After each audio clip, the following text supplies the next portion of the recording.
Dear students, as you know that the RNA molecules, they fold onto themselves to make secondary structures. Now we will see what kind of secondary structures are formed as a result of this process. The RNA molecules, they can fold on to themselves due to the complementarity of the bases in the sequence of the RNA molecule. One wonders how many types of the secondary structures can be formed, given that there are only 4 types of the nucleotides in the RNA sequence. It's a very interesting question that we will see in a minute.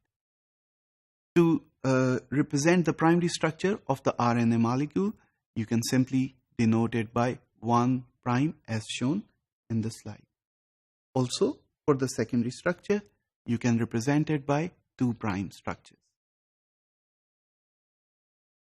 As I just mentioned, yes, it is a very interesting proposition that since the RNA molecules are comprised of only 4 types of nucleotides, there are patterns that exist in the RNA structures.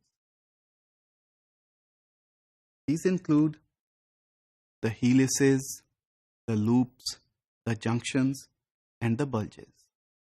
Of course, a bigger RNA molecule comprises of these 4 types of structures brought together to make the bigger RNA molecule. To begin with, as you know that if an RNA molecule were to be unfolded, it would start with a 5' end until the 3' end, as shown here. Each of the nucleotide base can be represented by a stick, as highlighted here. Once the RNA molecule starts to fold, the 3' end here, it shifts towards the 5' end here and makes a molecule. So essentially, a 3' end will come together with the 5' end. This will form a secondary structure that will continue on to be folded further and hence provide a functional property to the RNA. Okay, so moving on, the second type of the RNA secondary structure is the helix.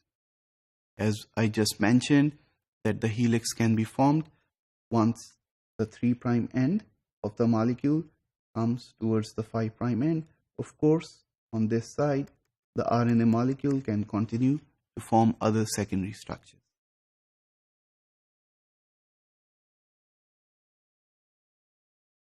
Dear students, it is important to note that there is a difference between the RNA helix and the DNA helix. In the RNA helix, the molecule folds on to itself. So if the molecule were to be represented by a rope, the 2 ends of the rope, they come together and then bondings are formed between the inner portion of the rope. The second 2' structure for the RNA that we will consider today is the hairpin loop.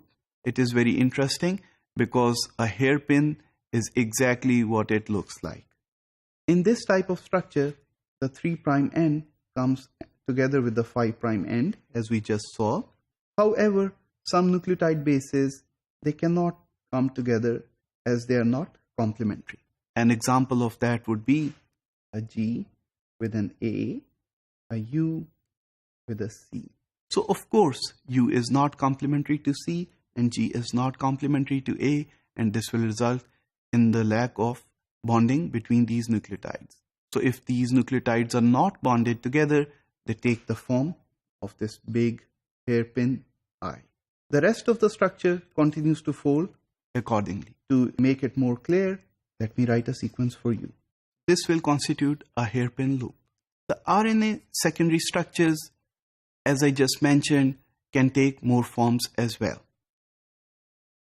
One thing to remember is that once the hairpin loop forms, then the eye of the hairpin must at least comprise of 4 nucleotides in order to avoid the steric hindrance between the molecule strands.